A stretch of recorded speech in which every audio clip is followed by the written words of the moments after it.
There's a war happening in America, and it's not being fought with bombs or bullets. It's being fought with U-Haul trucks, foreclosure signs, and one-way plane tickets. It's a war of economic collapse, surging crime, crumbling infrastructure, and political dysfunction, and entire towns are losing. Right now, millions of Americans are quietly packing up and walking away from places they once called home. According to the U.S. Census Bureau and major moving industry reports, nearly half of all American cities have seen population drops in recent years, and in some places, the exodus has reached a tipping point.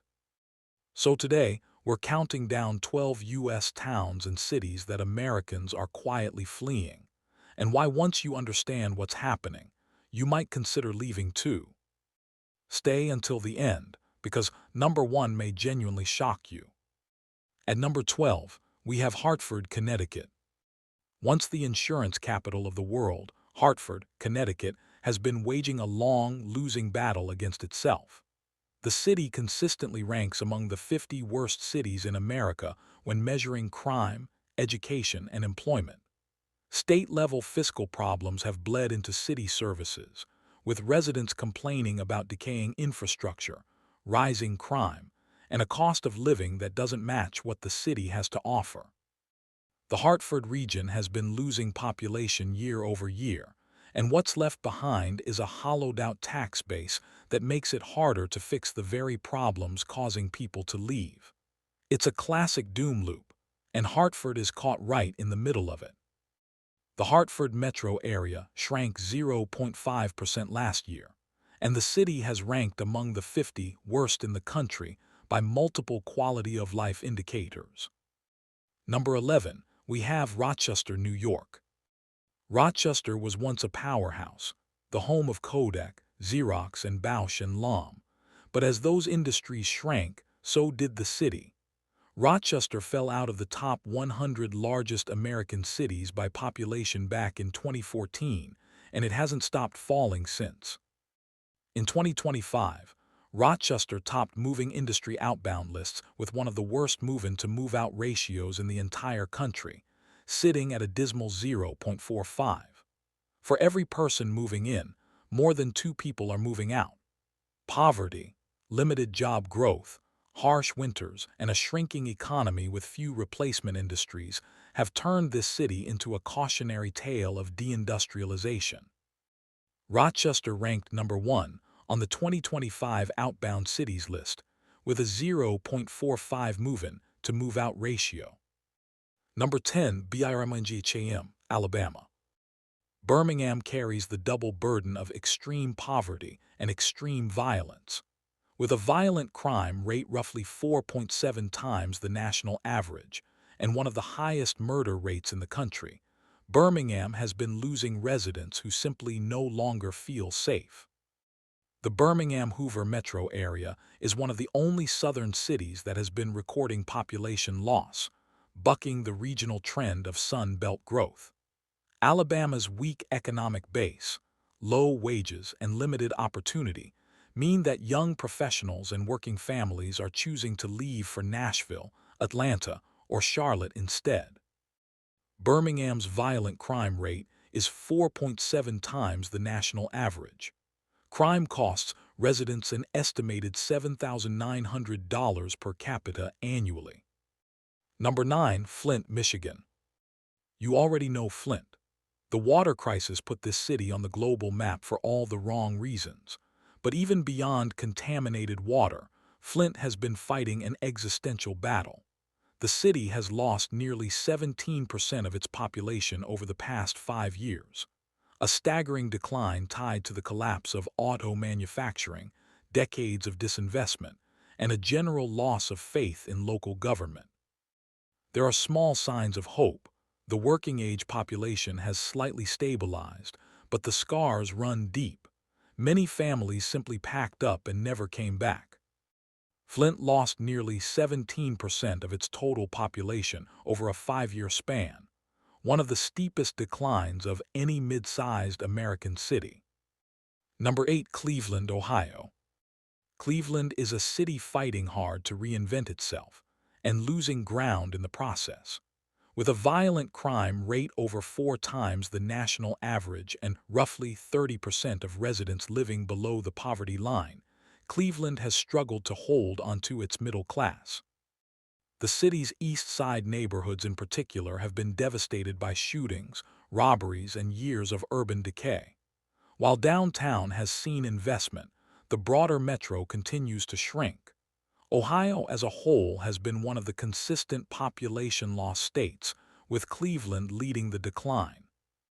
Cleveland's violent crime rate is 155% higher than the U.S. average.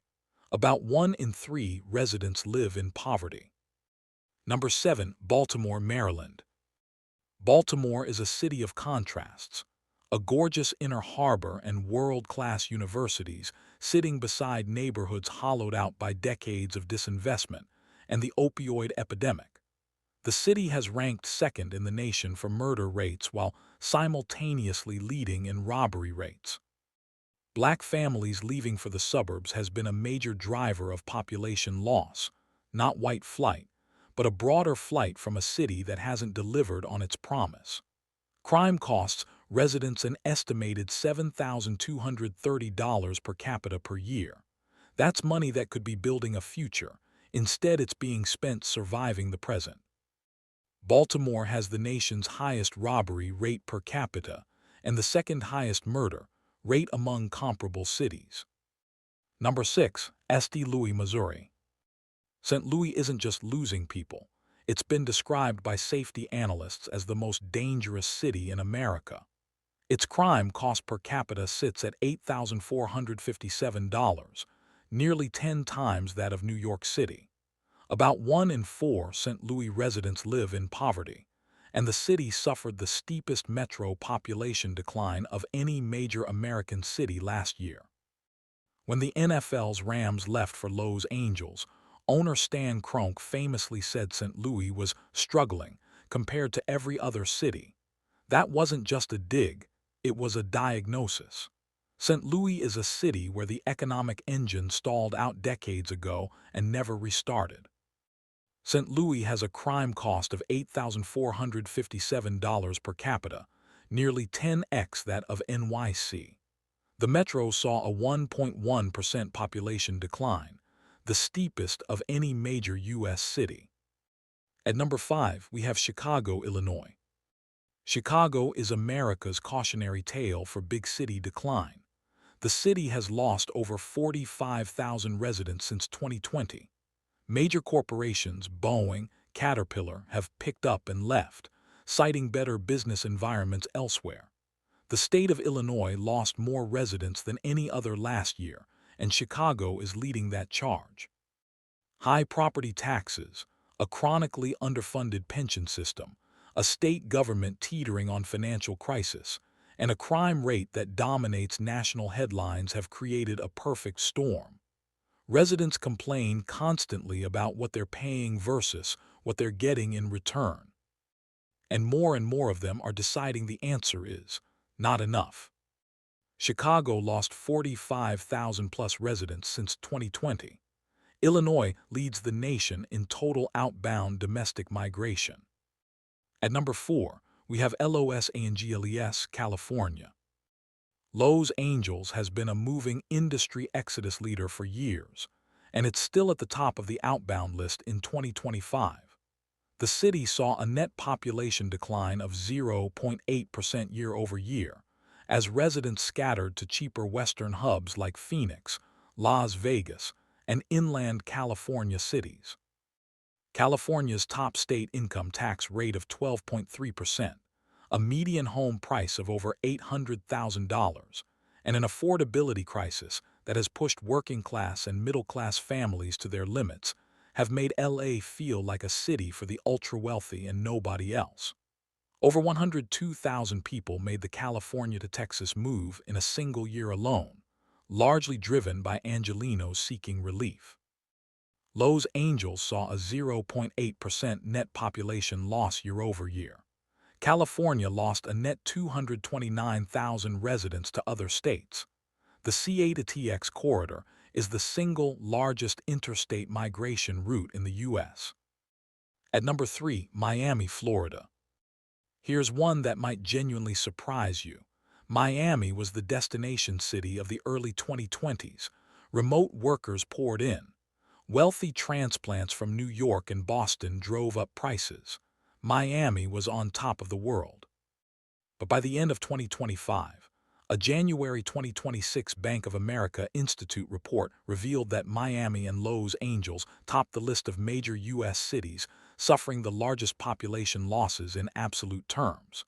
Nearly 70% of those leaving Miami relocated to nearby but cheaper markets, Orlando, Tampa, and Atlanta. The wealthy keep coming in, but they're replacing working and middle-class residents who simply can no longer afford to stay. Miami's migration, the Bank of America report noted, tells a striking story. By the fourth quarter of 2025, Miami recorded the steepest year-over-year percentage population drop of any major metro tracked by Bank of America. Nearly 70% of departing residents moved to more affordable southern cities.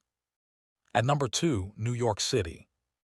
New York City has lost more residents in absolute numbers than almost any other place in America, over 446,814 in net domestic migration from 2020 to 2024, and it's still happening.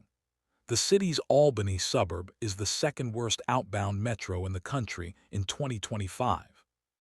The cost of living is crushing. A one-bedroom apartment in Manhattan averages thousands of dollars per month. Taxes are punishing. The subway is struggling. And while New York remains a global financial and cultural capital, it increasingly feels like a city where only the very wealthy and the very young can make it work. And even many of them are looking at Philadelphia, the Carolinas, or the Midwest for more breathing room. New York led the country with 446,814 in net domestic migration loss from 2020 to 2024. New Jersey, closely linked to NYC commuters, saw 70.5% of moves going outbound. At number 1, we have Detroit, Michigan. There is no more powerful symbol of America's urban war than Detroit. Once the manufacturing capital of the world, the city that put America on wheels, Detroit, is now the cautionary tale that every other struggling city fears becoming. The city filed for the largest municipal bankruptcy in U.S. history in 2013. Its population today is barely a quarter of its 1950 peak. The crime rate remains among the highest in the nation. Detroit has the third highest murder rate among cities of its size, with property crime at 44.8 incidents per 1,000 residents annually. Some neighborhoods experience daily gun violence. The loss of manufacturing jobs didn't just close factories. It collapsed an entire ecosystem: schools, tax base, city services, community fabric. And while Detroit's downtown has seen real revitalization, and there are genuine signs of life, the broader city continues to lose people who cannot wait for a recovery that may never reach their block. Detroit's population today is roughly 25% of its 1950 peak. It has the third highest murder rate among comparable U.S. cities and a property crime rate of 44.8 per 1,000 residents. America is in the middle of the greatest internal reshuffling in a generation. People aren't just choosing a new address, they're voting with their feet. They're voting against crime, against unaffordable housing, against broken schools, against governments that have failed them. And they're voting for something better. The data is clear.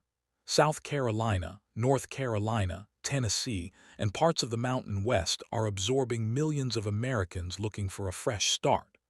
The question isn't whether this migration is happening. It's whether the towns being left behind will finally wake up, or whether they'll keep losing the battle. So where do you stand? Are you in one of these cities? Are you thinking about leaving, or have you already left? Drop a comment below. I read every single one. If this video opened your eyes, please hit that like button and subscribe. We cover America's biggest economic and migration trends every week. See you in the next one.